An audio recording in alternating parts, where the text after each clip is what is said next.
Political science and public administration की smart study के लिए सब्सक्राइब करिए मेरा channel political science by doctor Shipra Verma and hit the bell icon for latest update of my videos. Hello dear friends, मैं doctor Shipra Verma स्वागत करती हूं आपका अपने channel political science by doctor Shipra Verma में। डियर फ्रेंड्स, वीडियो के थंबनेल को देखकर आप सभी जान गए होंगे कि आज मैं प्रैक्टिस सेट लेकर आई हूं जिसके अंतर्गत हम 25 मोस्ट इम्पॉर्टेंट MCQs को डिस्कस करेंगे, उनका टेस्ट लगाएंगे। और ये जो है क्विज सीरीज़ या प्रैक्टिस 1 है, ये बायलिंगुअल लैंग्वेज में है, यानी हिंदी और इंग्लिश बोथ लैंग्वेज में है। क्योंकि बहुत से दोस्तों को मुझसे शिकायत थी कि मैं सिर्फ हिंदी भाषी लोगों को ही के लिए ही वीडियो बनाती हूँ, तो आज ये क्विज़ दोनों भाषाओं में है, यानी हिंदी और इंग्लिश दोनों लैंग्वेज में है। तो चलिए शुरू करते हैं आज का क्विज़। हाँ, क्विज़ स्टार्ट करने से पहले मैं एक बात और कहना चाहूँगी कि अगर इस प्रैक्टिस सेट पे 300 व्यूज़ आ गए और आज ही 200 व्यूज़ आ गए, तो नेक्स्ट प्रैक्टिस सेट भी इसी तरह से होंगे, जिसके अंतर्गत मैं मोस्ट इम्पॉर्टेंट MCQs को डिस्कस करूँगी टेस्ट के फॉर्म में। और ये एक तरह से आपका टेस्ट है। मुझे कमेंट करके अपना स्कोर ज़रूर से बताइएगा और इसे ज़्यादा से ज़्यादा शेयर कर दीजिएगा। इसके अंतर्गत मैंने 25 अत्यंत महत्वपूर्ण MCQs को आपसे डिस्कस करूँगी और उनका प्रैक्टिस आपसे करवाऊँगी। और जब मैं उसका आंसर बताऊँगी 5 सेकंड बाद, तो फिर उस क्वेश्चन के बारे में पूरा डिटेल इन्फॉर्मेशन आपको दूंगी। तो क्विज़ को लास्ट तक देखिएगा। बहुत से लोग ऐसे हैं जो वीडियो को बीच में ही स्किप कर देते हैं, तो उनके लिए मैं कहना चाहूँगी कि पूरा वीडियो आप लोग अगर नहीं देखेंगे तो जो 25 क्वेश्चन है उनसे संबंधित डिटेल आपको पता नहीं चल पाएगा। ठीक है, तो लास्ट तक वीडियो को देखिएगा। इस तरह के अन्य वीडियोस मैंने अपने चैनल पर पहले ही बना रखे हैं, तो इस वीडियो की आई बटन पे गोल घेरे में आई बटन होगा स्क्रीन पे, उस पर आप लोग जब क्लिक करेंगे तो उन वीडियोस तक आप लोग पहुंच सकते हैं। और PDF नोट्स के लिए, फ्री PDF नोट्स के लिए मेरे टेलीग्राम चैनल को भी ज्वाइन कर लीजिए। तो चलिए शुरू करते हैं आज का प्रैक्टिस सेट, जो कि बायलिंगुअल है, यानी इंग्लिश हिंदी दोनों में है। तो डियर फ्रेंड्स, स्क्रीन पे आपके सामने पहला क्वेश्चन है कि who said family is the first school of social life. परिवार सामाजिक जीवन की प्रथम पाठशाला है, यह किसने कहा था? आपके ऑप्शन है, पहला प्लेटो, दूसरा अरस्तु, तीसरा बोडिन और चौथा सोफिर्स। आई होप ये क्वेश्चन आपके लिए काफ़ी इजी होगा। किसने कहा था कि परिवार सामाजिक जीवन की प्रथम पाठशाला है? Who said family is the first school of social life. Question का आंसर सोच लीजिए और 2 सेकंड बाद मैं इसका आंसर दूंगी। तो चलिए देखिए, who said family is the first school of social life, ये कथन था, यानी परिवार सामाजिक जीवन की प्रथम पाठशाला है, ये कथन था अरस्तु का। तो डियर फ्रेंड्स, इसके बारे में डिटेल हम देख लेते हैं। देखिए, जो अरस्तु थे उनके अनुसार राज्य मनुष्य की सामाजिकता का परिणाम है। सामाजिक जीवन अन्य जीवधारियों में भी पाया जाता है, परंतु व्यक्ति विचारशील प्राणी है, इसलिए उसकी सामाजिकता अन्य श्रेणी के जीवधारियों से भिन्न है। यह सामाजिक मनुष्य की मूल्य प्रवृत्तियों तथा कुछ विशेष उद्देश्यों पर आधारित होता है और इसके कारण क्या होता है, अनेक स्थितियों से गुजरकर अपना पूर्ण विकास प्राप्त कर लेता है। क्योंकि सबसे पहले विवाह पद्धति के आधार पर अरस्तु ने सर्वप्रथम जो सामाजिक संस्था को स्वीकार किया था वो थी परिवार, और इसकी स्थापना में जिसमें पति पत्नी, संतान और दास एक साथ रहते हैं। परिवार में हमें राज्य के बीज दिखाई देते हैं, क्योंकि ये जो परिवार है इसका निर्माण जो होता है वो पति पत्नी, उनके बच्चों एवं दास से मिलकर होता है। और जब परिवार विकसित होते हैं तो परिवार से किसका निर्माण होता है? समाज का निर्माण होता है। ठीक है, समाज से फिर किसका निर्माण होता है? गांव का निर्माण होता है। फिर जब कई प्रकार के गांव रूपी संगठन जब आपस में मिलते हैं तो उनसे एक राज्य की उत्पत्ति होती है। तो परिवार जो है, अरस्तु ने परिवार को, फैमिली को, ये तो इस प्रकार से अरस्तु ने परिवार को सामाजिक जीवन की प्रथम पाठशाला कहा था। उन्होंने कहा था कि family is the first school of social life, क्योंकि परिवार ही एक ऐसी संस्था है जिसके अंतर्गत मनुष्य में सामाजिक जीवन के नियमों को समझने की प्रवृत्ति विकसित होती है और वहीं से वो अपने सामाजिक जीवन की शुरुआत करता है। नेक्स्ट क्वेश्चन है आपके सामने स्क्रीन पर, क्वेश्चन नंबर 2। इतिहास की भौतिकवादी व्याख्या का विश्लेषण किसने किया था? Materialistic interpretation of history was analysed by, आपके ऑप्शन है पहला हीगल, दूसरा टी.एच. ग्रीन, तीसरा कांट और चौथा मार्क्स। इतिहास की भौतिकवादी व्याख्या का विश्लेषण किसने किया था? क्वेश्चन को सोच लीजिए आप लोग। मेरे साथ ही साथ आप लोग कमेंट करके आंसर को बताने की कोशिश किया करिए।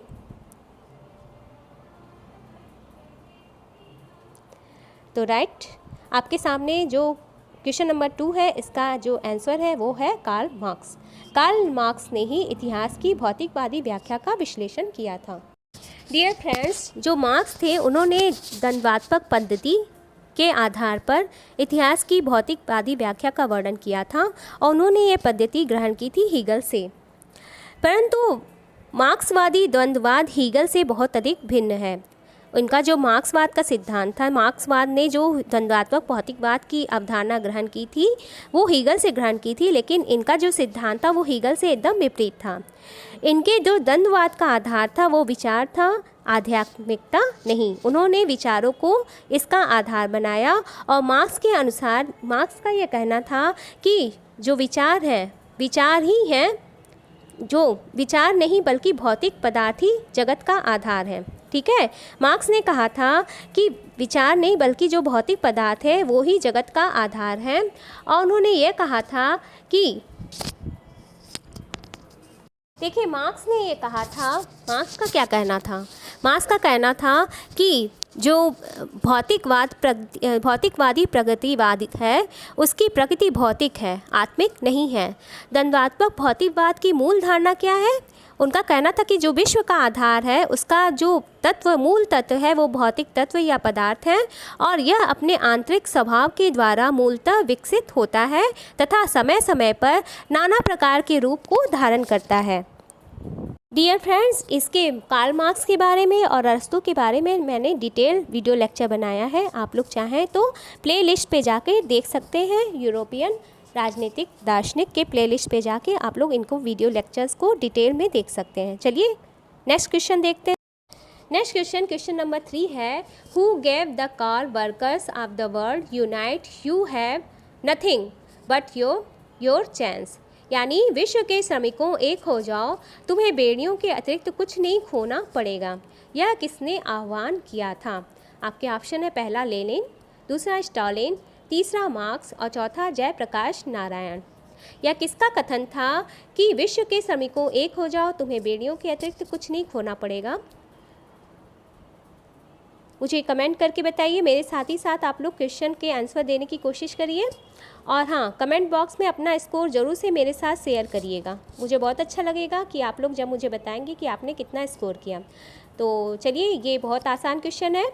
यह आह्वान किया था कार्ल मार्क्स ने। कार्ल मार्क्स ने ये कहा था कि विश्व के श्रमिकों एक हो जाओ, तुम्हें बेड़ियों के अतिरिक्त कुछ नहीं खोना पड़ेगा। उन्होंने विश्व के सभी श्रमिकों को एकजुट होने के लिए आह्वान किया था और उनसे ये रिक्वेस्ट किया था कि आप लोग जब एक इकट्ठे हो जाएंगे और एक साथ यूनाइट होके जब आप इस सामाजिक आंदोलन को प्रस्तावित करेंगे, इस आंदोलन को एक साथ यूनाइट होकर आप लोग जब इस आंदोलन को यूनाइट होकर प्रस्तावित करेंगे तो इसमें आपको सिर्फ और सिर्फ एक चीज़ खोना पड़ेगा, वो है आपकी बेड़ियाँ।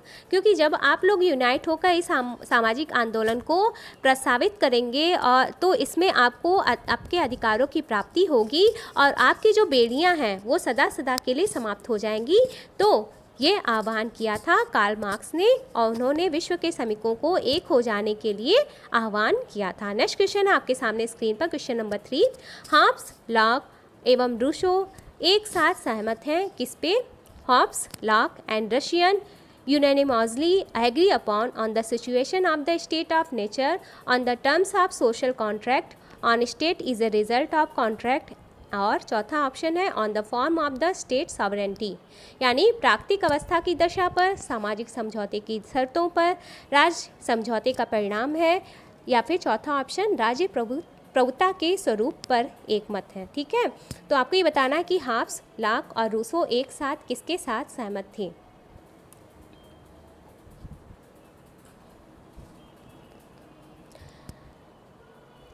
तो डियर फ्रेंड्स, इस क्वेश्चन का राइट आंसर है ऑप्शन नंबर 3, यानी राज्य समझौते का परिणाम है।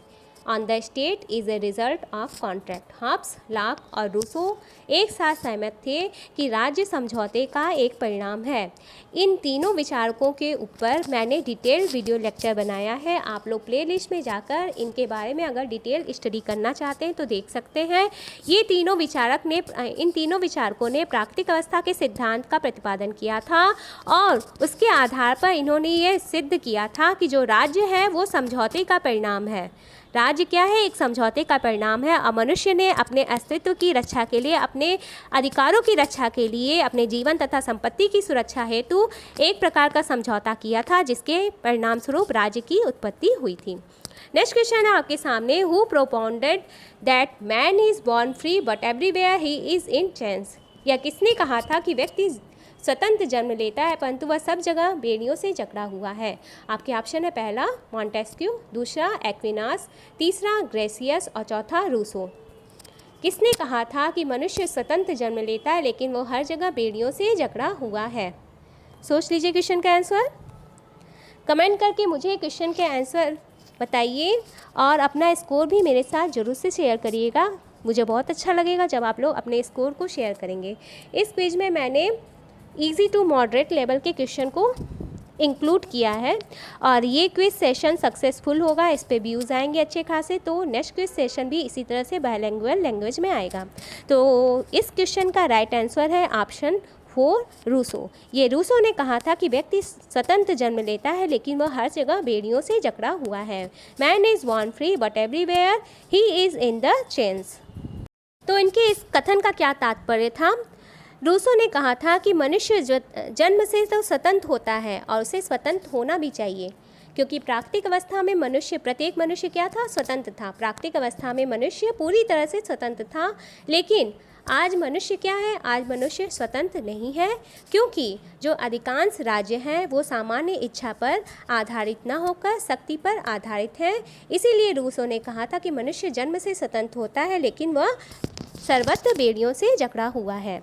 नेक्स्ट क्वेश्चन है आपके सामने, क्वेश्चन नंबर 6 स्क्रीन पर। Who of the following is considered the modern political thinker. निम्न में से किन्हें आधुनिक राजनीतिक विचारक माना जाता है? आपके ऑप्शन है पहला सुकरात, दूसरा सोफिस्ट्स, तीसरा मैकियावेली या मैथियावेली और चौथा प्लेटो।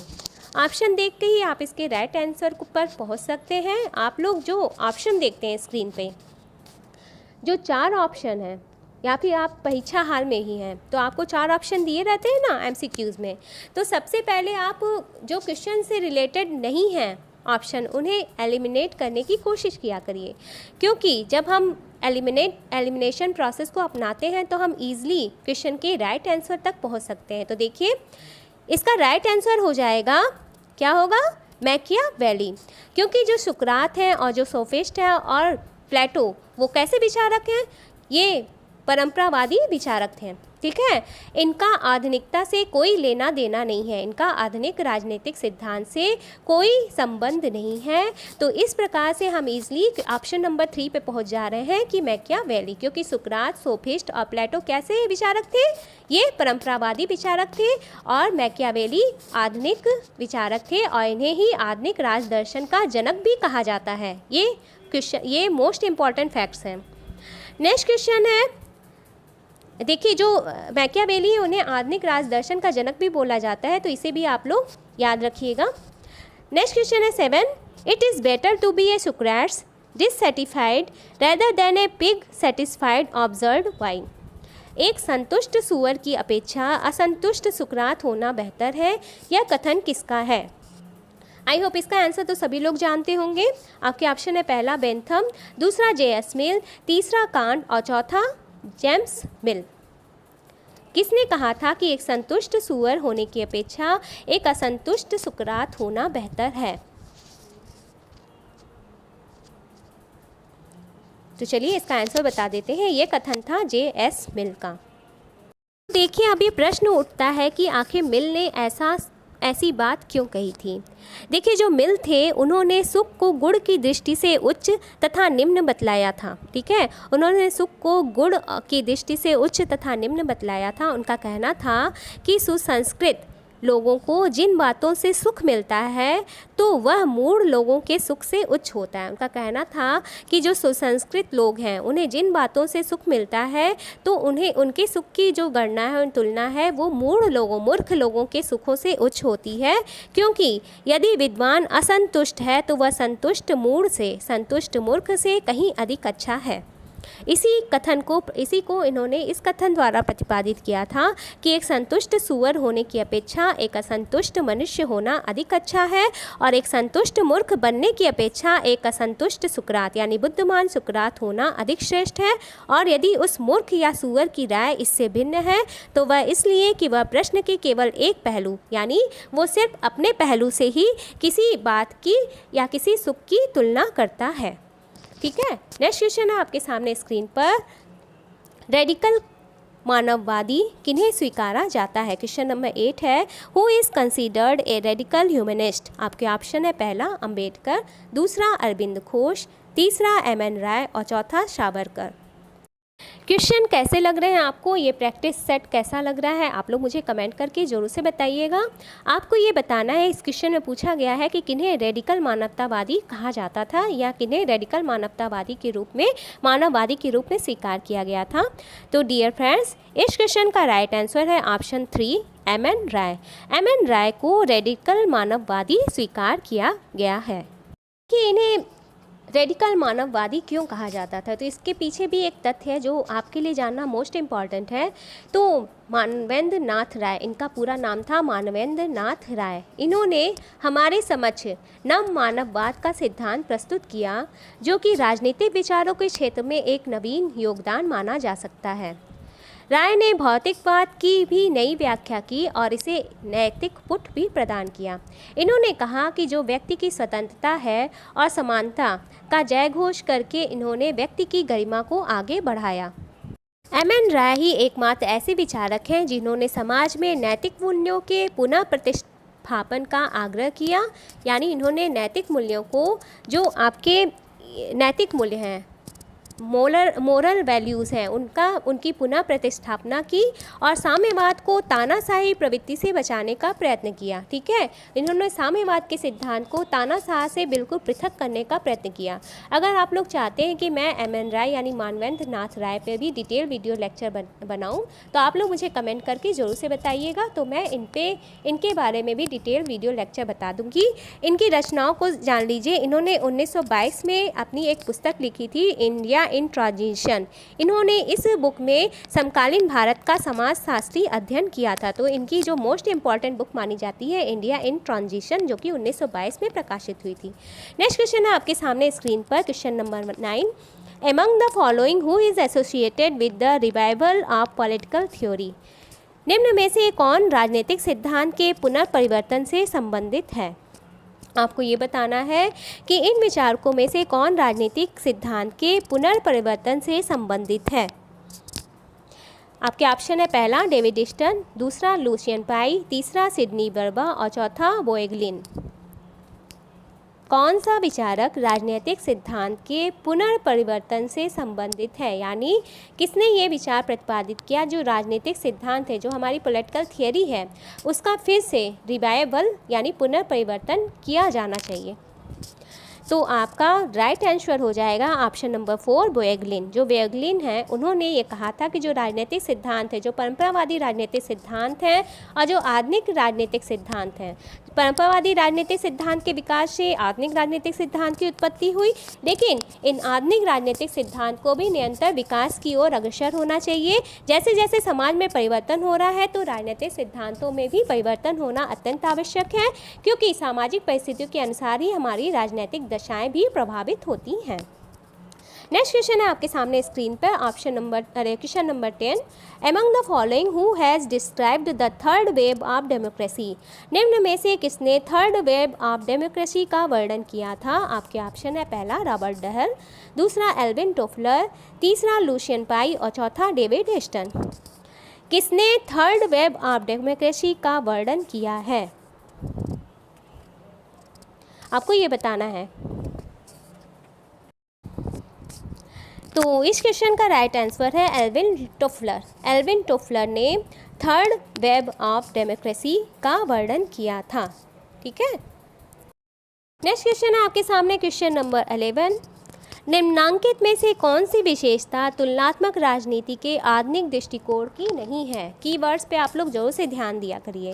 विच of the following characteristics is not related with the modern approach of comparative politics? आपके ऑप्शन है पहला, it assumes politics as a dimension of social process. Second option है, it assumes political system as a sub system of social system. Third option है, comparative politics considers actual behaviour. Fourth option है, this approach is not comparative but configurative. ठीक है, option है, हिंदी में सुन लीजिए, यह राजनीति को सामाजिक प्रक्रिया के एक आयाम के रूप में देखता है। दूसरा ऑप्शन है, यह राजनीतिक प्रणाली को सामाजिक प्रणाली के भीतर एक उप प्रणाली मानता है। तीसरा ऑप्शन है, तुलनात्मक राजनीति के अंतर्गत यथार्थ व्यवहार पर विचार किया जाता है। और चौथा ऑप्शन है, यह दृष्टिकोण तुलनात्मक नहीं अपितु संरूपणात्मक है। आपको ये बताना है कि इन चारों ऑप्शन में से तुलनात्मक राजनीति के आधुनिक दृष्टिकोण की कौन सी विशेषता नहीं है। कीवर्ड को ध्यान से देखा करिए, विशेषता नहीं है पूछ रहा है, तो आप लोग अगर जानते होंगे कि जो तुलनात्मक राजनीति का आधुनिक दृष्टिकोण है उसकी क्या क्या विशेषताएं हैं, तो ईजिली आप लोग इस क्वेश्चन के ऑप्शन राइट ऑप्शन तक पहुंच सकते हैं।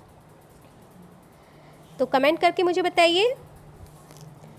तो डियर फ्रेंड्स, इसका जो चौथा ऑप्शन है वो सही है, यानी यह दृष्टिकोण तुलनात्मक नहीं अपितु संरूपणात्मक है। बाकी जो तीनों ऑप्शन हैं कि यह राजनीति को सामाजिक प्रक्रिया के एक आयाम के रूप में देखता है, यह आधुनिक तुलनात्मक राजनीति के आधुनिक दृष्टिकोण की विशेषता है। दूसरा भी इसकी विशेषता है कि यह राजनीतिक प्रणाली को सामाजिक प्रणाली के भीतर एक उप प्रणाली के रूप में मानता है। और जो तीसरा ऑप्शन है वो भी इसकी विशेषता है तुलनात्मक राजनीति के आधुनिक दृष्टिकोण की, कि तुलनात्मक राजनीति के अंतर्गत यथार्थ व्यवहार पर विचार किया जाता है, यानी comparative politics considers actual behaviour, it assumes political system as a sub system of social system and it assumes politics as a dimension of social process. तो जब भी पूछा जाएगा कि तुलनात्मक राजनीति का आधुनिक दृष्टिकोण की क्या विशेषता है, तो पहला, दूसरा, तीसरा ऑप्शन आपका सही हो जाएगा। लेकिन इसकी कौन सी विशेषता नहीं है, तो यह दृष्टिकोण तुलनात्मक नहीं अपितु संरूपणात्मक है, यह इसकी विशेषता नहीं है। This approach is not a comparative but configurative. ठीक है, तो नेक्स्ट क्वेश्चन आपके सामने स्क्रीन पर question number 12। Which of the following is an example of unwritten constitution? निम्नांकित में से अलिखित संविधान का उदाहरण कौन सा देश है? यानी किस देश का जो संविधान है वह अलिखित है? आपके ऑप्शन है पहला फ्रांस, दूसरा जर्मनी, तीसरा सऊदी अरब और चौथा जापान। आपको ये बताना है कि इन देशों में से किस देश का संविधान अलिखित है।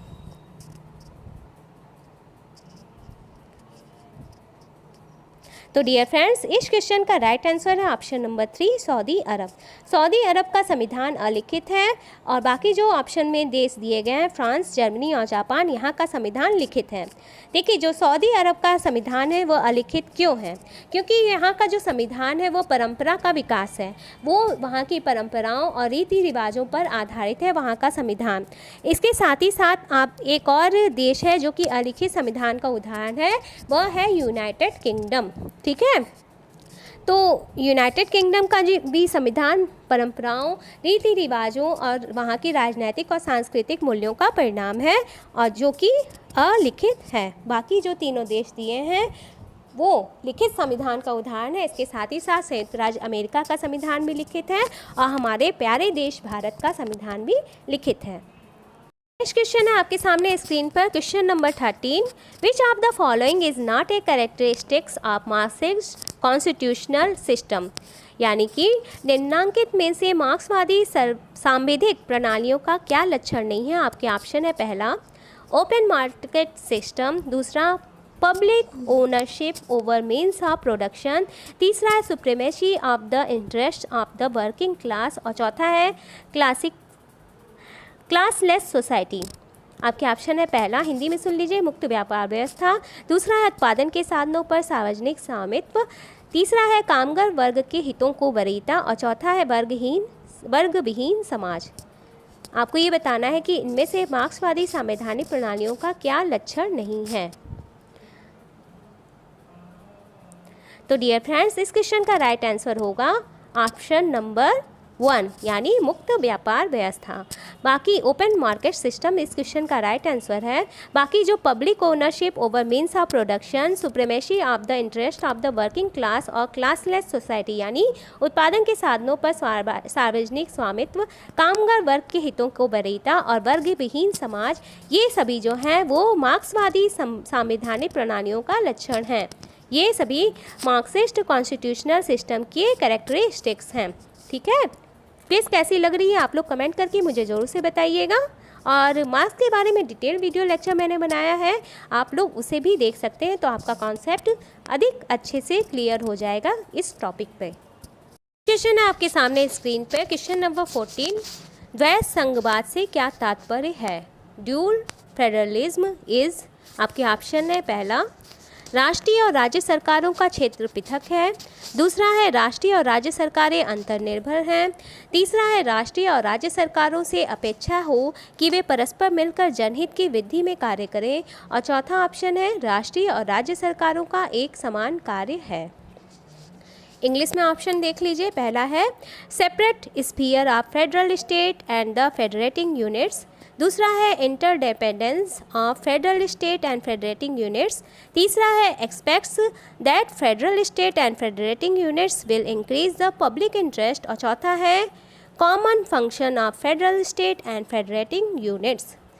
तो आप लोग वीडियो को पॉज कर सकते हैं और राइट आंसर दीजिए। मेरे साथ ही साथ आप लोग भी कमेंट सेक्शन में अपना अपना आंसर बताइए, अपने स्कोर को मेरे साथ ज़रूर से शेयर करिएगा। क्विज़ कैसी लग रही है आप लोग मुझे कमेंट करके ज़रूर से बताइएगा, और अच्छी लग रही है तो इसे लाइक भी करिएगा और शेयर भी। तो डियर फ्रेंड्स, इस क्वेश्चन का जो राइट आंसर है वो है ऑप्शन नंबर 4, यानी द्वैध संघवाद का तात्पर्य है राष्ट्रीय और राज्य सरकारों का एक समान कार्य, common functions of federal state and federating units, ये मीनिंग है ड्वेल फेडरलिज्म का। ठीक है, तो इस क्वेश्चन का राइट आंसर है ऑप्शन नंबर 4। ड्यूल फेडरलिज्म के अंतर्गत यानी द्वैध संघवाद के अंतर्गत जो राष्ट्रीय स्तर पर जो केंद्रीय सरकार होती है और जो राज्य स्तर पर राज्य सरकारें होती हैं, वो दोनों ये दोनों ही सरकारें, क्योंकि केंद्र स्तर पर केंद्रीय सरकार होती है और राज्य स्तर पर राज्य सरकार होती हैं, वो दोनों एक साथ मिलकर किसी एक समान उद्देश्य की पूर्ति हेतु एक साथ मिलकर कार्य करती हैं, और इनसे जुड़े जो हित हैं वो दोनों ही सरकारों यानी केंद्र सरकार और राज्य सरकारों के लिए समान रूप से उपयोगी एवं महत्वपूर्ण होते हैं। जैसे कि वर्तमान सिचुएशन चल रही है कोविड-19 की, तो उस स्थिति से देखकर चला जाए तो राष्ट्रीय स्तर पर जो केंद्रीय सरकार है और जो राज्य स्तर की सरकारें हैं, एक समान उद्देश्य की पूर्ति हेतु प्रतिबद्ध हैं। नेक्स्ट क्वेश्चन है आपके सामने, question number 15, according to Duverger which of the following is not a structure of political party.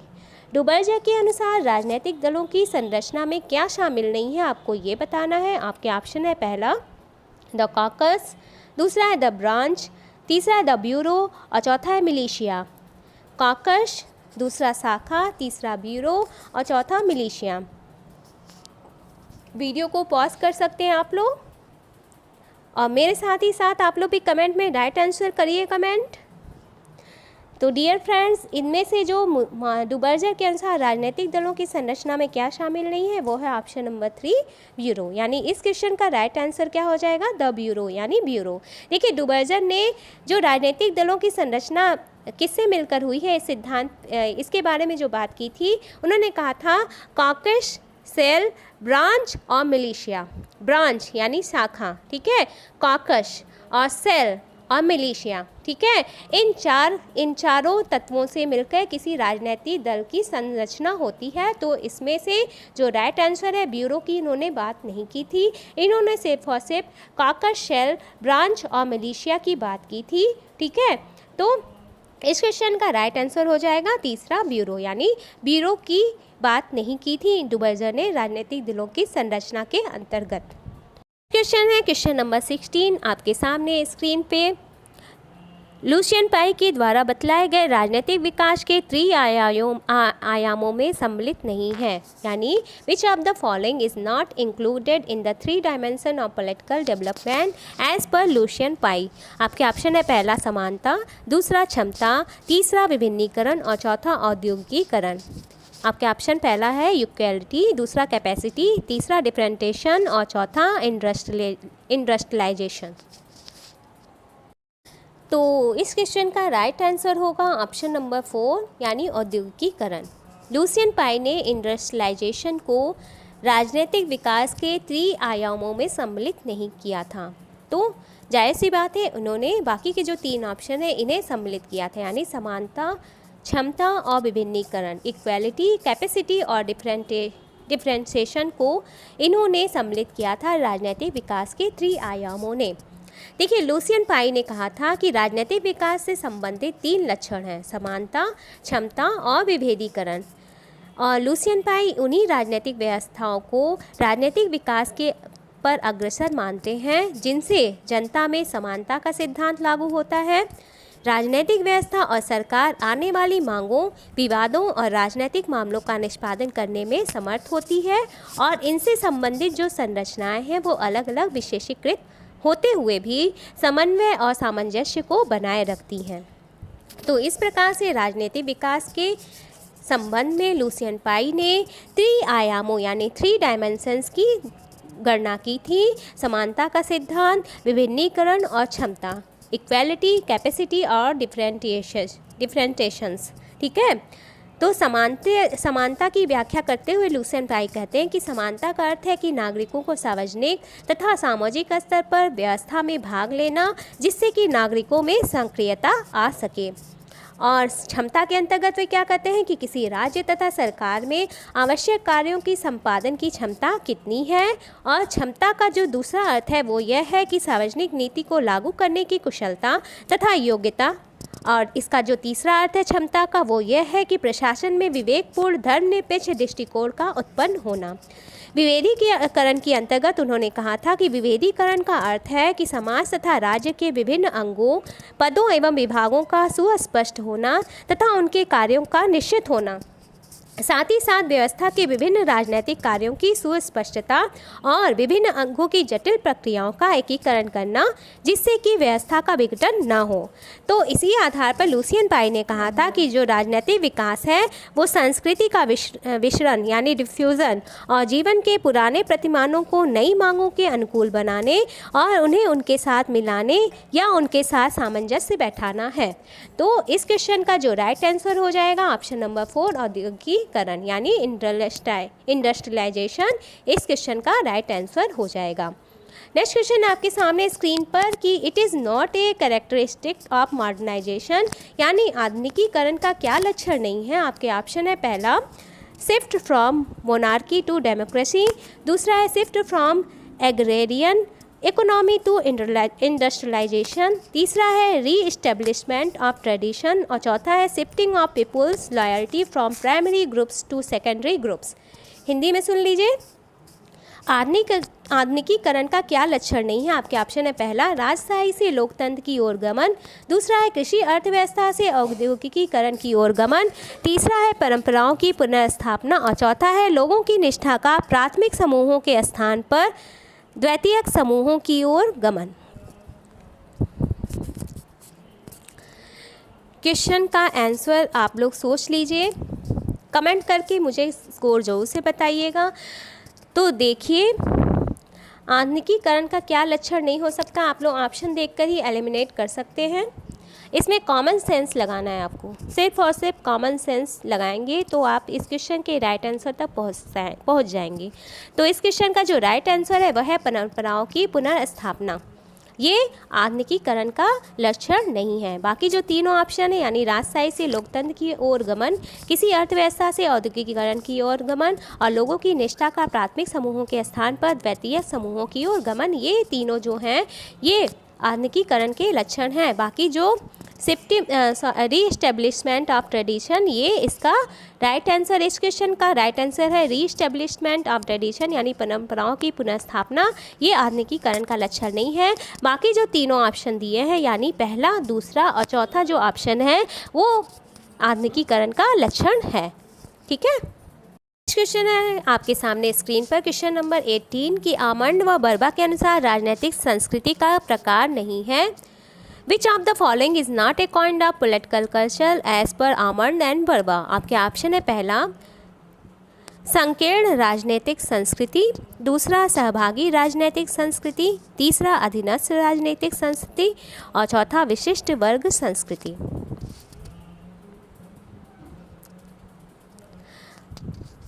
Question का ऑप्शन आप लोग देख लीजिए, चाहें तो आप लोग वीडियो को पॉज कर सकते हैं। Elite political culture, subject political culture, participant political culture या पैरोकियल कल्चर। सॉरी, क्वेश्चन का राइट आंसर है ऑप्शन नंबर 4, विशिष्ट वर्ग की संस्कृति यानी एलिट पॉलिटिकल कल्चर। आमंड और वर्बा के अनुसार राजनीतिक संस्कृति का प्रकार नहीं है विशिष्ट वर्ग संस्कृति। तो जाहिर सी बात है जो बाकी के 3 ऑप्शन हैं वो आमंड और वर्बा के अनुसार राजनीतिक संस्कृति के प्रकार हैं। इनमें संकीर्ण राजनीतिक संस्कृति, सहभागी राजनीतिक संस्कृति और अधीनस्थ राजनीतिक संस्कृति आमंड व वर्बा के अनुसार ये सभी राजनीतिक संस्कृति के प्रकार हैं, यानी parochial culture, participant political culture और सब्जेक्ट पॉलिटिकल कल्चर ये आमंड और वर्बा के अनुसार पॉलिटिकल कल्चर के क्या हैं, प्रकार हैं, काइंड हैं। आमंड एवं पावेल ने राजनीतिक संस्कृति के बारे में अपने विचार प्रस्तुत करते हुए कहा था कि राजनीतिक संस्कृति जो है वो किसी भी राज्य व्यवस्था के सदस्यों में राजनीति के प्रति व्यक्तिगत अभिव्यक्तियों और दिग्विन्यासों का नमूना है। ठीक है, इन्होंने राजनीतिक संस्कृति का प्रतिपादन करते हुए कहा था कि जो राजनीतिक संस्कृति है वो किसी भी राज्य व्यवस्था में किसी भी पॉलिटिकल सिस्टम के सदस्यों यानी उनके मेंबर्स में राजनीति के प्रति जो उनकी व्यक्तिगत रुचि होती है, अभिव्यक्ति होती है, जो उनकी पर्सनल इंटरेस्ट होते हैं, ठीक है, उनका नमूना है। तो आमंड एवं वर्बा के अनुसार जो संकीर्ण राजनीतिक संस्कृति, सहभागी राजनीतिक संस्कृति और अधीनस्थ राजनीतिक संस्कृति ये राजनीतिक संस्कृति के प्रकार हैं। नेक्स्ट क्वेश्चन आपके सामने स्क्रीन पर क्वेश्चन नंबर 19 की अभिजन के परिसंचरण सिद्धांत का प्रतिपादक कौन है? The propounder of cyclic theory of elite is. आपके ऑप्शन है पहला रॉबर्ट मिचेल्स, दूसरा सी राइट मिल्स, तीसरा विल्फ्रेड पेरेटो और चौथा कार्ल पॉपर। देखिए क्वेश्चन पूछने के कई तरीके होते हैं, तो जब आप लोग ज़्यादा से ज़्यादा प्रैक्टिस करेंगे, जब आप एमसीक्यूज़ को ज़्यादा से ज़्यादा हल करेंगे, प्रैक्टिस करेंगे, तो आप लोग एग्ज़ामिनेशन हॉल में जाके कंफ्यूज नहीं होंगे। जब आप किसी भी टॉपिक के बारे में आपका पूरा कॉन्सेप्ट क्लियर रहता है तो उस टॉपिक से किसी भी तरीके से क्वेश्चन को घुमा फिरा कर तोड़ मरोड़ के पूछा जाए तो अगर आपका कॉन्सेप्ट क्लियर होगा तो आप लोग ईज़िली उस क्वेश्चन के राइट ऑप्शन तक पहुंच जाएंगे। क्योंकि जब एमसीक्यूज़ फॉर्म में क्वेश्चन पूछे जाते हैं यानी आपके सामने 4 ऑप्शंस रहते हैं, यानी उन 4 ऑप्शंस में से उन चारों ऑप्शन में उस क्वेश्चन का राइट आंसर छुपा रहता है। तो जब आपका कॉन्सेप्ट किसी भी थियरी को लेकर किसी भी टॉपिक पे आपका किसी भी थियरी पे आपका जब होल कॉन्सेप्ट क्लियर रहेगा तो आप लोग से किसी भी तरह से क्वेश्चन पूछा जाएगा, आप लोग उसके राइट आंसर तक पहुंच जाएंगे। तो इसलिए मैंने जो टॉपिक वाइज वीडियो बनाया है उन्हें आप लोग ज़रूर से देखा करिए, क्योंकि जब आप टॉपिक वाइज वीडियो देखेंगे तो आप लोग ईजिली क्वेश्चन के आंसर तक पहुँच जाएंगे। तो इस क्वेश्चन का राइट आंसर है, आप लोग ऑप्शन देख के क्लिक हो गया होगा आपके दिमाग में कि विल्फ्रेड पेरेटो। अभिजन के परिसंचरण सिद्धांत के प्रतिपादक विल्फ्रेड पेरेटो थे और the proponent of elite cyclic theory of elite is Wilfred Pareto. अब आपके दिमाग में एक बात ये उठती होगी कि एलिट थियोरी क्या है या अभिजन शब्द से क्या तात्पर्य है। ठीक है, तो इसके बारे में भी डिटेल जान लीजिए। देखिए जो अभिजन शब्द है यानी एलिट शब्द का सबसे पहले प्रयोग कब किया गया था? 17वीं सदी में, और इसका मतलब होता है विशेष श्रेष्ठता वाली वस्तुओं का वर्णन करना। ठीक है, तो जो विशेष श्रेष्ठता वाली वस्तुएं होती हैं उनके लिए अभिजन शब्द का या एलिट शब्द का प्रयोग किया गया था और इसका सर्वप्रथम प्रयोग हुआ था 17वीं सदी में। क्वेश्चन ये भी पूछता है कि सबसे पहले एलिट शब्द का प्रयोग किस शताब्दी में किया गया था, तो आपका आंसर हो जाएगा 17वीं सदी में। इस शब्द का प्रयोग उच्च सामाजिक समुदायों जैसे कि शक्तिशाली सैनिक इकाइयों और उच्च श्रेणी के सामंत वर्ग के लिए किया जाने लगा। ऑक्सफोर्ड इंग्लिश शब्दकोश में इस शब्द का प्रथम प्रयोग 1823 में हुआ था, लेकिन इस शब्द का ब्रिटेन और अमेरिका में अधिक प्रयोग 1930 ईस्वी के बाद से किया गया, जबकि विल्फ्रेड पेरेटो द्वारा प्रतिपादित समाजशास्त्री सिद्धांतों में अभिजन का विचार अधिक से अधिक प्रसार हुआ। पेरेटो के बाद मोस्का, मेरी कोलानविस्का, H D. Lasswell, C. Wright Mills, T B. Bottomore, Karl Mannheim और शुम्पीटर आदि के द्वारा अभिजन की धारणा पर विचार प्रकट किए गए। अभिजन की धारणा विभिन्न व्यक्तियों की क्षमताओं में असमानता पर आधारित होती है और पेरेटो के अनुसार वे व्यक्ति जो अपने कार्य क्षेत्र के अंतर्गत सबसे अधिक उच्च श्रेणी पे हैं वे ही अभिजन हैं। पेरेटो प्राकृतिक मानवीय असमानताओं के आधार पर मानव समाज को दो भागों में बांटते हैं। पहला है अभिजन और दूसरा है अभिजनेतर। ठीक है, अभिजन को उन्होंने पुनः दो भागों में विभाजित किया है, शासक अभिजन और अशासक अभिजन, यानी गवर्निंग एलिट और नॉन गवर्निंग एलिट। यह विभाजन उन्होंने बुद्धि, संगीत आदि विषयों के प्रति अभिरुचि, चरित्र, सामाजिक और राजनीतिक प्रभाव की शक्ति आदि विषयों पर किया है। पेरेटो कट्टर अभिजनवादी था और वह अभिजन वर्ग का अस्तित्व सामाजिक संतुलन को बनाए रखने के लिए आवश्यक मानता था। नेक्स्ट क्वेश्चन है आपके सामने स्क्रीन पर कि 20वां क्वेश्चन है, it is not a kind of power as per Bierstedt, यानी बायस्टेड ने शक्ति का रूप नहीं माना है। आपके ऑप्शन है पहला बल, दूसरा प्रभाव, तीसरा प्रभुत्व और चौथा अनुनय। पहला फोर्स, दूसरा इन्फ्लुएंस, तीसरा है डोमिनेशन और चौथा है परसुएशन। बायस्टेड ने शक्ति का रूप नहीं माना है। तो इस क्वेश्चन का राइट आंसर है ऑप्शन नंबर 4 अनुनय, परसुएशन। बायस्टेड ने शक्ति का रूप अनुनय को नहीं माना है, परसुएशन को बायस्टेड ने पावर काइंड ऑफ पावर नहीं माना है। बाकी जो तीनों ऑप्शन है यानी बल, प्रभुत्व और प्रभाव यानी फोर्स, इन्फ्लुएंस एंड डोमिनेशन, इन तीनों को बायस्टेड ने शक्ति का रूप माना है। देखिए, बायस्टेड ने शक्ति के बारे में अपने सिद्धांत का प्रतिपादन करते हुए कहा था कि जो सत्ता है वो शक्ति के प्रयोग का संस्थागत अधिकार है, परंतु वह स्वयं शक्ति नहीं है। अक्सर ये कथन के रूप में पूछ देता है कि यह किसका कथन है कि सत्ता शक्ति के प्रयोग का संस्थागत अधिकार है परंतु स्वयं शक्ति नहीं है। तो ये कथन था बायस्टेड का। शक्ति का प्रत्यायोजन, इनका कहना था कि जो शक्ति है उसका प्रत्यायोजन नहीं किया जा सकता है, जबकि सत्ता का प्रत्यायोजन हो सकता है। यानी हम शक्ति को किसी को नहीं सौंप सकते हैं लेकिन अथॉरिटी को दूसरे को सौंप सकते हैं, क्योंकि शक्ति में स्वविवेक का अभाव होता है जबकि सत्ता में स्वविवेक निहित होता है। नेक्स्ट क्वेश्चन है आपके सामने स्क्रीन पर, who is the author of beyond the lines. Beyond the lines के लेखक कौन है? आपके ऑप्शन है पहला कुलदीप नैयर, दूसरा है एल.के. आडवाणी, तीसरा है मनीष तिवारी और चौथा है दुर्गा दास। आपको ये बताना है कि बियॉन्ड द लाइन्स के लेखक कौन है, who is the author of beyond the lines.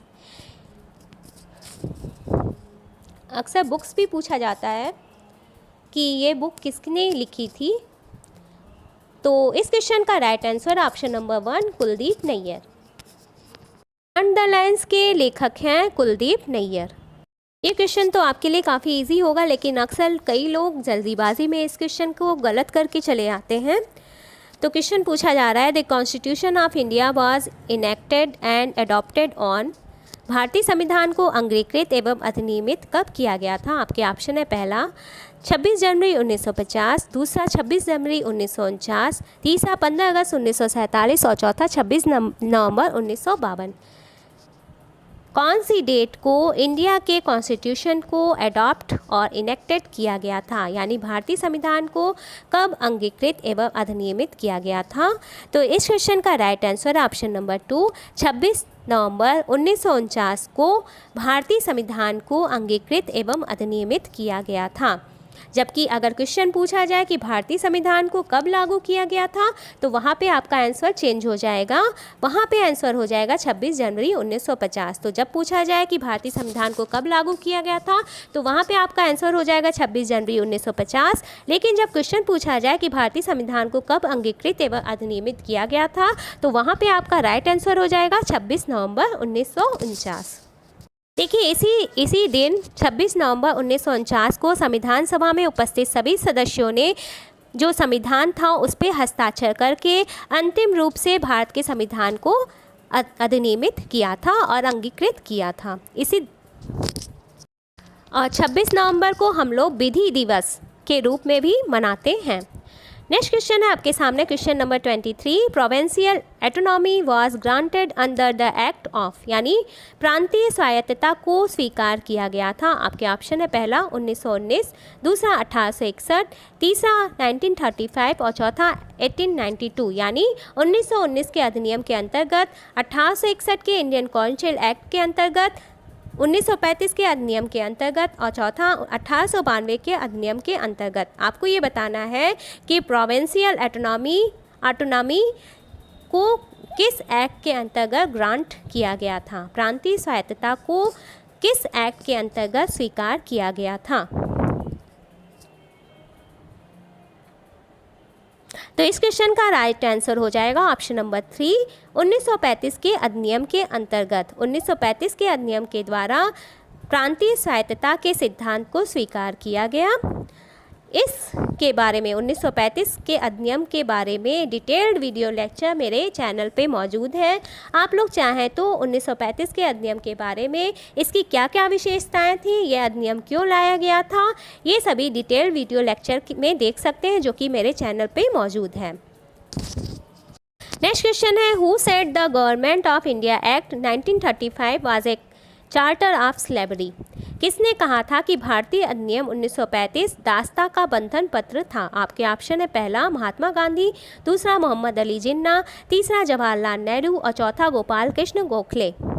किसने कहा था, किसने भारतीय अधिनियम 1935 को दास्ता का बंधन पत्र कहा था। Who said the government of India act 1935 was a charter of slavery.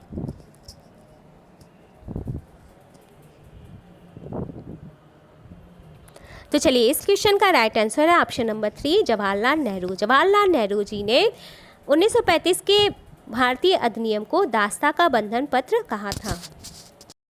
अब इस प्रैक्टिस सेट का लास्ट क्वेश्चन आपके सामने है, question number 25। The preamble of the constitution of India was amended by.